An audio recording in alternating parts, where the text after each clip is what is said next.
Hello there and welcome back to another video. Today we're going to focus on defenders for Liverpool, obviously because we seem to be getting even further into an injury crisis as we always seem to this season. It just seems to never end. It's never ending. It obviously started with Van Dijk and carried on with Joe Gomez, and then it keeps happening with Joel Matip, and we've gotten lucky with Fabinho at the moment, who's doing a fantastic job at centre-back for us, but we are now hitting the January transfer window, and who could Liverpool go in for? Let me know who you think Liverpool should be going in for in the comments below. Now, before I get into the targets, I'm going through an article on Sky Sports because it gives a lot of detail and gives us a lot of stats to look at the end as well. Before we get into it properly, I'll give you my purest, honest thoughts about Liverpool in the transfer window in January. I firmly believe that Liverpool won't go out and buy anybody. Now, I believe this because when we've had the opportunity to do this in the past and we've had some injury concerns here or there, we don't generally go and do it. People will go back and reference Virgil van Dijk. No, we're not going to go out there and buy another Virgil van Dijk because there isn't one. There isn't that level of defender to go out there and just bring in for like another 70 million or something like that. That's not going to happen. We only did that in the January of that year because we couldn't get him in the summer because we'd messed Southampton around that summer. So we had to wait until January. That's why that happened. We don't generally do January signings a great deal. The only other one that I remember being Minamino, coming from RB Salzburg. So really, Liverpool don't do a great deal of business in January. The January window can be difficult, but it's only difficult because the premium on players to be bought in January over in the summer, it tends to be a bit higher. Clubs don't want to pay that higher fee. Obviously, with everything that's going on with the coronavirus, COVID-19, everything to do with the pandemic, has obviously dropped finances quite a lot for every single club, in my opinion anyway, from what I know, which isn't a great deal, let's be honest. I'm not a financial expert. But anyway, regardless of any of that, business in January doesn't really happen a great deal. I'm not saying it can't happen, but it would have to be a deal that somehow benefits Liverpool as well, in that they're not having to spend too much money, because let's not forget that eventually Virgil van Dijk and Joe Gomez will come back and they will then be fit. Joel Matip will eventually be fit, but I'm going to give you some thoughts on Joel Matip nearer the end of the video as well. Now, some of these targets I truly believe will be unattainable in January, and I think that they would actually be hard to attain even in the summer if we wait for them. But the first one that Sky Sports flags up is Ben White for Brighton. Now, he's been very, very good for Brighton, but he really shone when he was on loan at Leeds in the Championship. Very, very key cog in getting them up into the Premier League.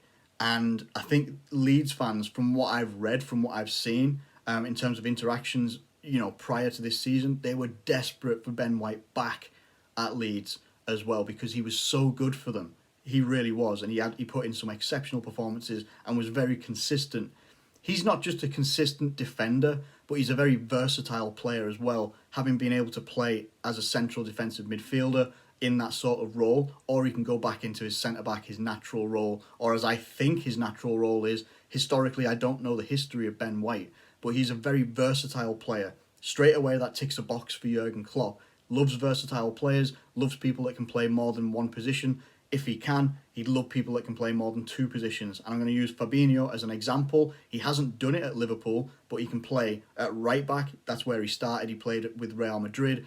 Obviously, he's a colossus at CDM. And as we're seeing this season, because of our injury crisis, he's a colossus at centre-back. Loves players that are versatile. And in my opinion, we have the most versatile player on the planet in James Milner. Can play absolutely anywhere. Barely complains about it and does a damn good job whenever he does it. Anyway, I digress. He's a young player as well. He's in that sort of age bracket that Liverpool would look to bring someone in at the age of 23. His current contract, though, with Brighton is until 2024. He's not going to be a cheap player. I think he signed his new contract at the start of this season, if not just before it, which basically took him off the table for going back to Leeds and such like that as well. He's a very, very good defender. Knows the English game in, two divisions. He's been a very good player for Brighton as well. Good player for Leeds. And would I like Ben White at Liverpool? I think he'd be a good asset. I think he'd be a very good defender. I think he'd be a very good player for Liverpool. Do I think that we can get him? No. I think he's going to end up being too expensive. There will be a premium on him, whether that's right or wrong, because he's an English player, also because he's young, and also because he's got a lengthy contract there at Brighton. Very, in my opinion, unattainable for January, and will be difficult unless you've got a lot of money, and I'm talking between 50, 60, 70 million in the summer. So he would be very, very good.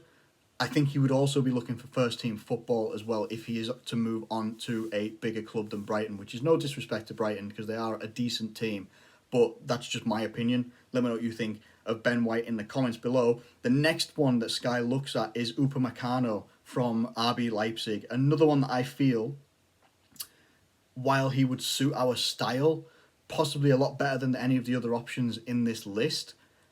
Again, I think he's going to be unattainable. I think a lot of people, a lot of clubs have already registered their interest in him. I think the most notable one is Manchester United. I think a lot of Liverpool fans would love Upamecano because he's a very quick defender. Hasn't looked great in the Champions League, I must admit, but it's been a very off season for a lot of clubs in different ways. And maybe they've just not performed very well as a unit against Manchester United. I think they got beat 5-0 at one point in the Champions League. So it doesn't end up coming off great for Upamecano as well.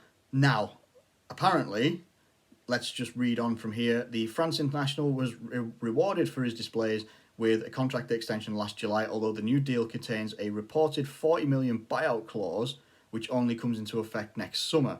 It may cloud the issue as far as Liverpool's interest is in January is concerned, as the defender's relative loss of form this campaign and the fact that the two sides meet each other in the Champions League in the spring.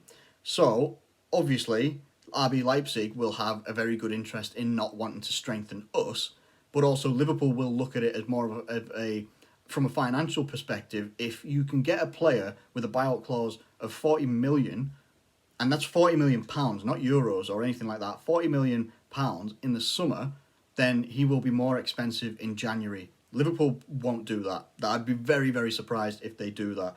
I think another reason is why I think Upamecano would suit Liverpool more than the others is because of his he does a lot more passes than anybody else in this list and completes a lot more passes per 90. Obviously, the way that we play and the way that if we go back and look, and we try to do it without them, but if you look at Gomez and you look at Van Dijk and the amount of passes, long passes, short passes that they do to the likes of Salah or through the midfield or through to the midfield as well, there's a lot of passing responsibility on our defenders, possibly more so than many other teams. And we do rely on it. We do miss it because we don't have that necessary passing quality with the defenders that we've got right now. I think Fabinho has it, but whoever comes in next to him, whether it's Nat Phillips, whether it's Reece Williams, they don't necessarily have that quality. Joel Matip does sort of have it, but also he's too injury prone himself as well, so he's not necessarily someone that you can rely on a great deal, having only lasted a game and a half since his last injury to his new injury. So yeah, he's 22 years old. He is a decent player. He's a decent centre-back in possibly not the toughest league of all time, but he's got so many years worth of development that he could do. I would be a fan of him being brought in. He's not going to get brought in January. He'd be too expensive. And again, I don't think RB Leipzig would want to sell him if we're playing them in the Champions League as well. So, I mean, that one's probably just a no-go from the start, in my opinion. Would love it to happen, probably won't. The next one on this list is Milan Skriniar. I think that's how you say his name. 25 years old from Inter Milan. He's a Slovakian international. He was reportedly interest of Tottenham, only for Tottenham to be scared off by the £54 million valuation of the defender. Now, let me just start by saying straight away, this isn't someone that I've watched. I haven't really watched a lot of Serie A, if at all. I don't think I have, actually. Unless they've been playing in the Champions League, like when we played against Atalanta, that's probably the only time I've seen a Serie A team. So I don't know. I haven't seen him with my own eyes, and I haven't even gone on YouTube or anything, just because anyone can look good on YouTube. I could look passable on you. No, I couldn't. Anyway, even so, The experienced centre-back has recently fallen down the pecking order under Antonio Conte. A similar valuation would also prove too prohibitive for Liverpool, who have nonetheless reportedly been monitoring the player. For me, it's kind of like a non-story.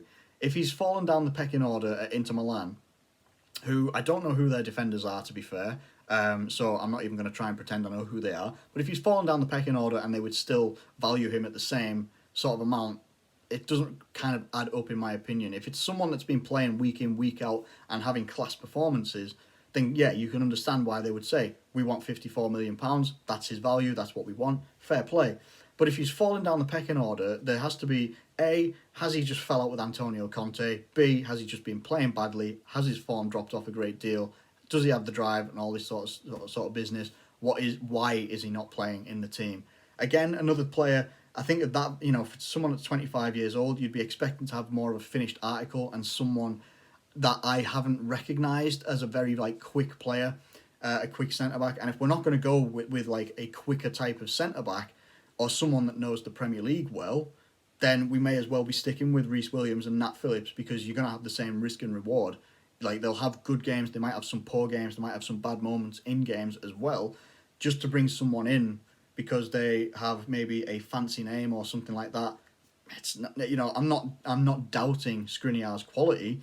I'm just saying I haven't seen him play myself, and I can't see Liverpool wanting to blast 55 million out on someone that's barely playing.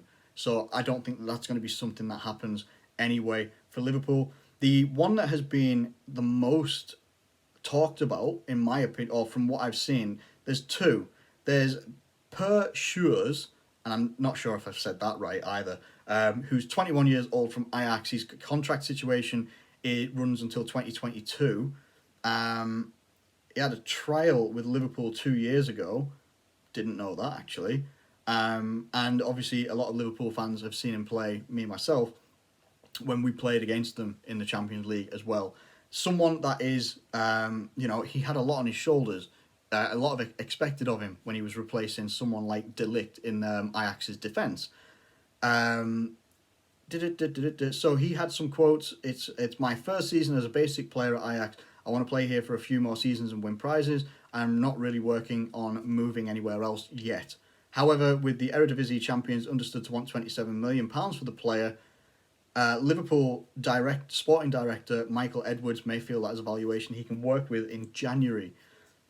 That's interesting. That's maybe someone that we should be keeping a bit more of an eye on. Someone that he was a very good defender. He was very, very difficult to play against when Liverpool played. Other than that, I can't tell you that I've seen him play in the Eredivisie.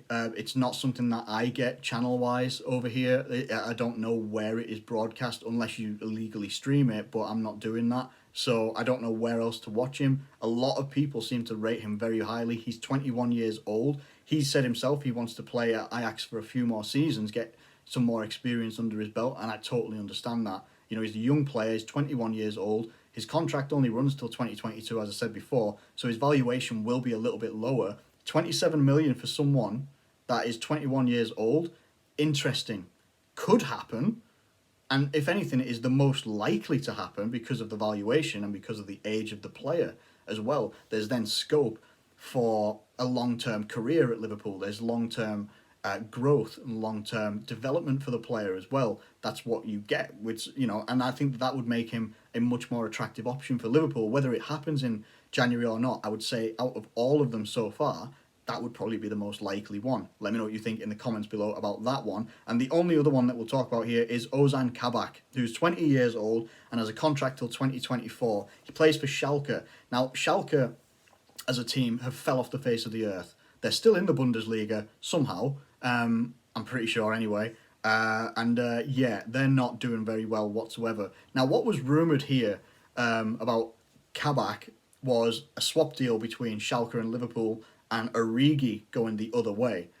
Obviously, the fuel got added to the fire when Origi deleted all of his bios that included LFC or the mention of Liverpool, anything like that. None of his social media has Liverpool in it, and it sparked speculation by anybody who saw it that, he's going to be going in January. Someone sparked along the conversation of Origi's going to be a swap deal with Kabak as well, and I'm not entirely sure whether that's true or not. Nothing is said here, I don't think. So let me read through what it says here. Apparently, we were all set to make a move for Kabak last summer before the effects of COVID impacted the transfer budget. Klopp prefers to shop in his homeland where he has contacts, including former Schalke boss David Wagner, not David.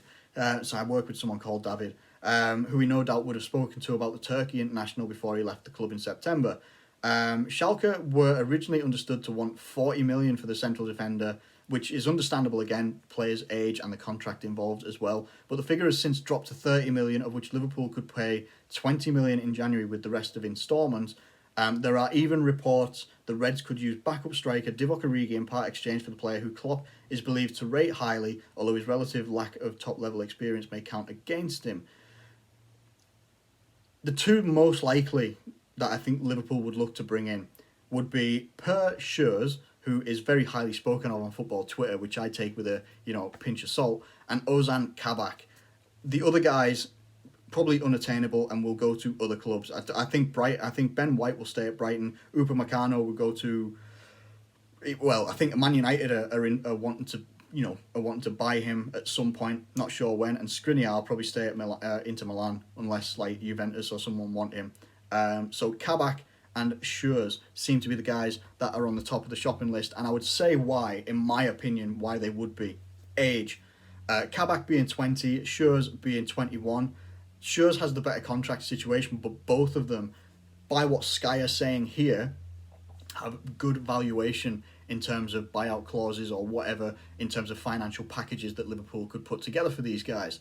Now, I believe for the first time in a long time that Liverpool do need to do business in January, and it needs to be a defensive reinforcement of some kind. It really, really does. Now, Liverpool have just announced, a couple of days ago, that they've got another head of... Oh, God, what was it? It was like a director or a head of player recovery or something like that, that's overseeing player recovery and helping out, because our player recovery has been shocking this last year. Or at least this season, whether it's to do with COVID-19 directly or not, who knows? Or the shortened season, or the shortened, pre-seasons and stuff like that, who knows? But Liverpool, in my opinion, do need to go out and do some January business. It still doesn't mean that I believe that they will. I just feel that they should.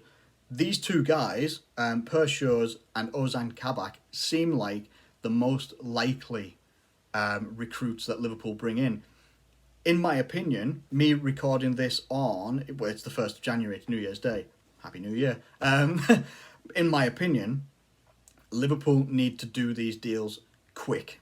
They need to do these deals as quickly as possible because of where we are and how busy this month is going to be. If we want to stay at the top of this league and we want to be competitive in cup competitions as well, these guys need to be given as much time with Liverpool as possible. Now, I think, obviously, recording this on the 1st of January, the actual transfer window doesn't open officially till the 2nd, I believe, from what I was reading this morning. So whether Liverpool have something in place where someone's going to come in, all that sort of business, I'm not sure. But I genuinely believe that we need to do something. We need to bring some reinforcements in, and it will be a younger guy like these guys, 20 and 21. Let me know what you think in the comments below. Who would you prefer? A lot of people will turn around and say Upamecano. Totally understand it. I personally feel it's unattainable. So we go with what I think is the Klopp and Liverpool model of bringing players in. Young, talented, still, they're not the finished articles, and they won't be for a little while, but they've got a very good place to develop, very good coaching staff to develop under, very good manager to develop under, and also very good players in and around the first team. Everybody that's involved with Liverpool, it's a very good place for them to develop and learn, and basically learn their trade better, in my opinion. Let me know what you think in the comments below. I'd love us to go for both of them, both Schurz and Kabak, but that's not going to happen. The most likely seems to be Kabak, especially with the caveat of maybe Divock Origi going the other way, because he's not getting used. He's getting used very, very rarely, and I think his role will only diminish as the season goes on, unless something happens up front anyway. So I think Kabak would be the main one. I think a lot of people will be looking at Schurz because we've seen him play when he was playing for Ajax. and I think that people would just, I don't know. I think people would either prefer that one because he comes from Ajax and because Schalke are struggling quite a lot. But regardless, I think Liverpool need to go out there and do something, but they're not going to do it just for the sake of buying someone, especially when we've got players that will come back like Van Dijk and Gomez. Anyway, this has been a long enough video. I'm going to get out of here. Hope you've enjoyed this video. Please do feel free to get your thoughts in the comment section below about this and let me know what you think. You know, what should Liverpool do in terms of centre-back cover, or do we just go with what we've got right now? Let me know what you think in the comments below. Thank you ever so much for watching. Please do like the video and subscribe if you're new around here. Thank you once again. Do take care and have a great day, and I'll catch you later.